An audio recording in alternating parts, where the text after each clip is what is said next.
اعوذ باللہ من الشیطان الرجیم بسم اللہ الرحمن الرحیم وبہ نستعین وهو خیر المعین اللہم صلی علی محمد وآل محمد بسم اللہ الرحمن الرحیم انما یرید اللہ لیذہب عنکم رجس اہل البیت ویطہرکم تطہیرا اللہم صلی علی محمد وآل محمد۔ میرے محترم سامعین کرام، میں نے آپ کے سامنے آیت تطہیر کی تلاوت کا شرف حاصل کیا ہے کہ یہ آیت کریمہ علی الاطلاق اہل بیت اطہار کی عصمت پر دلیل قطعی ہے، اور اس آیت میں کسی کو کوئی استثناء بھی نہیں کیا گیا اور کوئی ایسا مخصص بھی نظر نہیں آ رہا کہ جس کی بنا پر ہم یہ نظریہ قائم کر سکیں کہ اس آیت کی روح سے پیغمبر اعظم صلی اللہ علیہ وآلہ وسلم تو معصوم ہیں، مگر باقی جو چار ذوات قدسیہ چادر تطہیر کے نیچے داخل ہوئے وہ معصوم نہیں ہیں، ایسا ہرگز نہیں ہے۔ یہ آیت کریمہ بغیر کسی کے کو استثناء کی ہوئی ہے۔ پیغمبر اعظم مولا امیر المومنین علی بن ابی طالب، جناب فاطمہ زہرا سلام اللہ و صلوات اللہ علیہا اور حسنین کریمین کی عصمت کبریٰ پر دلیل قطعی ہے۔ اب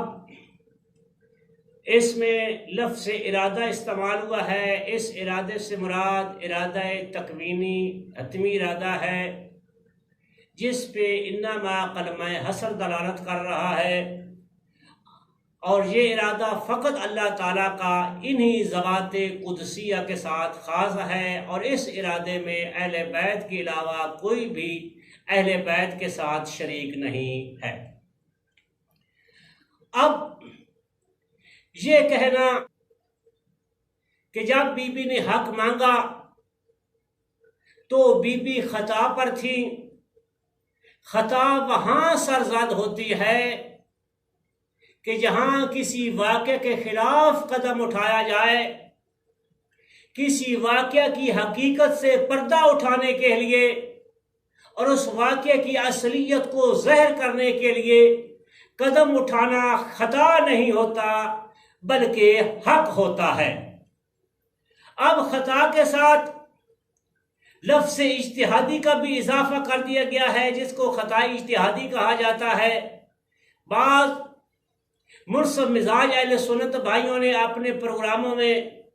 اس بات کا اعتراف کیا ہے کہ خطا خطا ہی ہوتی ہے، فقط شرف صحابیت کو باقی رکھنے کے لیے خطا کے ساتھ لفظ اجتہادی کا اضافہ کیا گیا ہے۔ اب دیکھنا یہ ہے کہ اجتہاد کہاں ہوتا ہے؟ اجتہاد وہاں ہوتا ہے جہاں نصوص صحیحہ اور صریحہ موجود نہ ہوں۔ تو جب بی بی کے پاس اپنے بابا کے ہاتھ کی پاکیزہ تحریر موجود تھی، جس تحریر میں انہوں نے لکھ دیا کہ میں فدق اپنی بیٹی فاطمہ زہرا سلام اللہ و صلوات اللہ علیہا کو دے رہا ہوں، اور اپنی پیاری بیٹی کے دو بیٹوں یعنی حسن اور حسین کو دے رہا ہوں، تو جب بی بی کے پاس اپنے بابا کے ہاتھ کا نوشتہ موجود تھا تو پھر بی بی کو اجتہاد کرنے کی ضرورت ہی کیوں پڑی؟ کیونکہ نصوص کے مقابلے میں اجتہاد باطل ہوتا ہے۔ اب دیکھنا یہ ہے، کیا بی بی کا علم ظنی تھا؟ بی بی کا علم ظنی نہیں تھا، بی بی محدثہ ہے، اور محدثہ اس کو کہا جاتا ہے کہ جس سے فرشتے کلام کریں۔ اب جس سے فرشتے کلام کرتے ہوں اس کا علم قطعی ہوتا ہے، ظنی نہیں ہوتا۔ پیغمبر اعظم صلی اللہ علیہ وآلہ وسلم کے دنیا سے جانے کے بعد پیغمبر کی اکلوتی بیٹی پریشان رہنے لگی، اور آسمان سے فرشتے نازل ہوتے تھے جو بی بی سے گفتگو کیا کرتے تھے، بی بی کو تسلیاں دیا کرتے تھے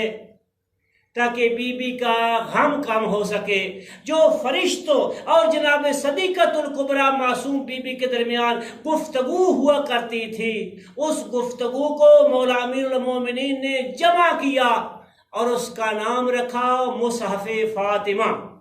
اب شیعوں کو یہ طعنہ دیا جاتا ہے کہ شیعوں کا ایک قرآن مصحف فاطمہ بھی ہے، ہمارا مصحف فاطمہ نامی کوئی قرآن نہیں ہے، ہمارا قرآن وہی ہے کہ جو آج سے 1400-1500 سال پہلے قلب مصطفیٰ پہ نازل ہوا ہے، آج دو گتوں کے درمیان موجود ہے۔ ہم اس کو آخری آسمانی کتاب سمجھتے ہیں، اس پر ایمان لاتے ہیں اور اس کی تلاوت کرتے ہیں، بلکہ یہاں تک کہ یہ اہل سنت کے بزرگ عالم دین ہیں جن کا نام ہے رحمت اللہ بن خلیل الرحمن الہندی، ان کی کتاب ہے یہ اظہار الحق۔ یہ اپنی کتاب اظہار الحق میں صفحہ نمبر 354 پہ لکھتے ہیں کہ فَلِأَنَّ الْقُرْآنَ الْمَجِيدَ عند جمہور العلماء شیعۃ الامامیۃ الاثنا عشریہ محفوظ عن التغییر والتبدیل۔ یہ کہتا ہے کہ مذہب امامیہ شیعہ اثنا عشریہ کے نزدیک قرآن یہی ہے، اس میں کسی قسم کی کوئی تبدیلی اور کوئی کمی زیادتی نہیں ہے۔ آخر دعوانا ان الحمد للہ رب العالمین۔